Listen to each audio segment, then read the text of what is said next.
One thing about Congress. Sometimes all it takes is one moment, one speech, or in this case, one video, to completely flip the narrative and leave an entire political argument hanging by a thread. Because what happened here? This was not just another routine hearing in Washington. This quickly turned into one of those moments where the talking points started falling apart in real time. And Representative Jasmine Crockett was not about to sit quietly while Republicans pushed a narrative she believed deserved a serious reality check. Before we dive into the full story, comment where you're watching from, and don't forget to like and subscribe so you don't miss the next one.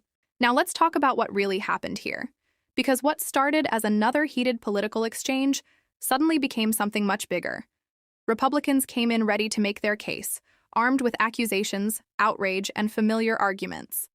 But Jasmine Crockett? She came prepared to challenge the entire premise and expose what she viewed as a major contradiction, playing out right in front of Congress. And once she decided to push back, things escalated fast. What happened next had people watching closely, because this wasn't just disagreement anymore. This became a full-on political showdown over power, accountability, and who exactly gets to control the story being told to the American public. We are here today for one reason, because the American people are watching their leaders. They're watching their leaders at every level of government, and they're watching those who choose to protect illegal alien criminals over their own law-abiding citizens. It's not rhetoric. It's not hyperbole. It's not a Republican talking point. It's just fact. Let me be very clear. This is not about politics. This is about public safety. This is about law and order. This is about whether the United States of America still has the will to enforce its own laws. We're coming out of the largest border crisis in American history, and the American people continue to live with the consequences every single day. During Joe Biden's presidency, more than 8 million aliens crossed the southwest border illegally, and that's at a minimum. There are probably many more. There are a lot of numbers out there, but we know at least that many. 6 million of them were released into the country. They were given legal advice. They were given food. They were given education. They were given transportation. They were given shelter, and in some cases, even debit cards, all on the American taxpayer's dime. And at least 1.9 million gotaways crossed the border and escaped law enforcement altogether. Didn't even know who they all are and where they all are living.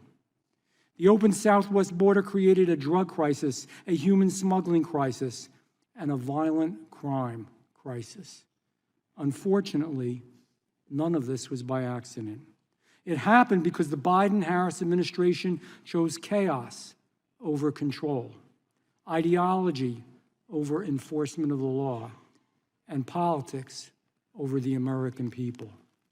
The numbers just don't show a crisis. They show a full-scale collapse of our sovereignty, our security, and the very idea that a nation without borders is still a nation at all. The worst part of it all is that it just didn't happen. It was designed.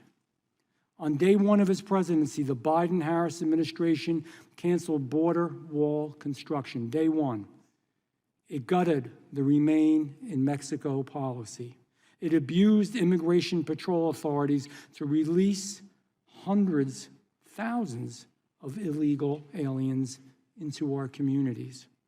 It virtually stopped enforcing immigration laws on the interior of the United States, which resulted in more than a 60% increase in ICE arrests during the first few months of the administration. And the Biden-Harris administration turned a blind eye to the spread of violent gangs like Tren de Agua and MS-13 across the country. The result? Terrorists on watch lists entering our country, criminals with prior convictions for violent crimes such as assault, rape, murder, being released instead of removed, and an immigration enforcement system overwhelmed, underfunded, and pushed well beyond its limits. Congressional Democrats have engaged in oversight activities of immigration facilities across the country, from Florida, where a 44-year-old Haitian woman died in ICE custody, to Newark, New Jersey, where 3 of our Democratic colleagues visited an immigration detention facility to ensure the humane treatment of detainees. This wasn't about going in and breaking nobody out, y'all, especially when there were cameras rolling everywhere. That's not what they were there to do. Now, in a breathtaking act of executive obstruction of congressional oversight and the unprecedented weaponization of the Department of Justice, we have an interim U.S. attorney for New Jersey who for years has argued in court that Donald Trump is above the law. She has announced criminal charges against Congresswoman McIver for, quote, impeding and interfering with law enforcement. However, our power as members of Congress to conduct oversight is found in the Constitution and federal law. In fact, federal law explicitly prohibits DHS from, quote, preventing a member of Congress from entering for the purpose of conducting oversight any facility operated by or for the Department of Homeland Security used to detain or otherwise house aliens, or to make any temporary modification at any such facility that in any way alters what is observed by a visiting member of Congress. It is against the law. Full stop. Separately, the court has consistently held that the speech and debate clause of the Constitution protects individual members from prosecution for legislative acts, including, quote, fact-finding, field investigations, and information gathering. The court has consistently held that the primary purpose of the speech and debate clause is to, quote, prevent intimidation by the executive and before a possibly hostile judiciary. So let's call this for what it is. This administration is criminalizing legislative oversight, and the Republicans on this committee are helping them to do so. Rep. McIver didn't engage in interference. It was ICE that engaged in interference while members of Congress attempted to conduct legitimate oversight of ICE facilities. Everyone, whether you are American or not, should be deeply disturbed and worried about Trump's abuse of power. They're attacking universities for teaching things they don't like. They're attacking law firms for representing clients that they don't like. This hearing and these charges are an attempt at political intimidation. The 3 members in Newark were exercising their constitutional duties to check an out-of-control executive branch. This entire situation happened because of the unjust arrest of Mayor Baraka. And not only were the members invited in and given a tour of the facility, this was after they so-called had broken the law. Now, I don't know about y'all, but where I'm from in Texas, I can tell you that I'm not used to having law enforcement see a crime happen right in front of their faces and then say, never mind, we'll just go about our business. In fact, why don't you go ahead and come on in? Come on in, we gonna do this tour because, oops, we did make a mistake because technically by law, we are supposed to allow you in. And wait a minute, while you're here, do y'all want something to drink? We got refreshments for you as well. And then after you conduct this oversight, and you actually gave a clean bill of health because you were never there to disrupt, you were always there to do your duty. They came out and they said, everything looks good. And then it wasn't at that moment that they decided to arrest members. It wasn't the next day. In fact, even as I sit here today, no member has been arrested. Now you tell me how many times you can see the robber go in the bank, steal the money, and then they say, well, never mind, we'll think about this later. That is what you call politicizing. And that is what we are here to talk about is wrong. We got a few other issues with ICE right now, so I'm gonna get to them in a second. The DOJ, as I said already, has already dropped the charges against the mayor. Look, they're coming after everyone who uses their constitutional rights and duties to speak truth to power. The press, the courts, and now members of Congress. And to be perfectly honest, I had my team do the research. Under no other president, Democrat or Republican, can we find an incident where they have tried to arrest members of Congress. This is absolutely absurd that they were out there simply doing their duty. We have never seen ICE act in this way. In fact, it's not less oversight that we need right now, it's more.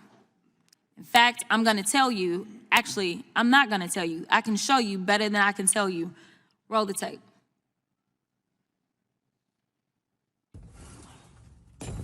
Shocking video showing the moment ICE agents smashed a car window and forcibly removed a man in New Bedford.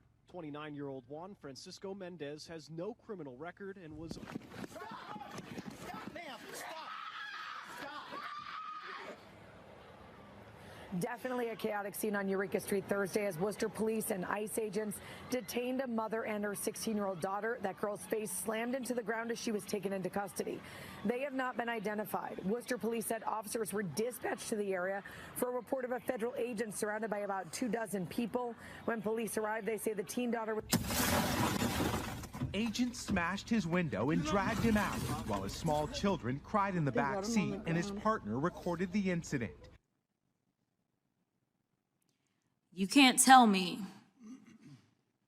that somebody in this building shouldn't do their jobs because these people are out of control. You're talking about arresting members of Congress? These masked agents are running around acting this way? This is not okay. This shouldn't be about politics. We all should be on the same side saying we will not stand for this type of activity, but instead, they want to pretend like it's members of Congress that are the thugs. It's members of Congress that are the ones that are stoking this kind of violence. Let me tell you what those members of Congress were doing. They were trying to make sure that there would not be another mother that would lose her life in ICE custody as it was Mother's Day weekend. They decided that they just wanted to make sure that people were safe because that is who we are supposed to be in this country. And honestly, for anybody that considers themselves to be a Christian, they should care about treating people in a humane way. And they should also care about due process. Everyone in this country under our Constitution is due process. With that, I will yield. And this is where Jasmine Crockett completely turned the tables.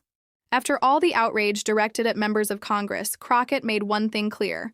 If lawmakers doing oversight are suddenly being treated like the problem, then maybe people should start asking tougher questions about what is actually happening behind closed doors. She argued that these members were not there to cause chaos or break rules. According to Crockett, they were there to make sure people in detention were being treated humanely and that another tragedy in custody did not happen. But then she took things a step further. Instead of just arguing, Crockett rolled video footage showing tense immigration enforcement moments, shifting the focus away from political talking points and straight toward accountability. Her message? This should not be about politics. Whether someone agrees on immigration or not, basic human treatment and due process still matter. And by the time she finished, one thing was clear. Jasmine Crockett was not backing down, and the entire tone of the hearing had suddenly changed.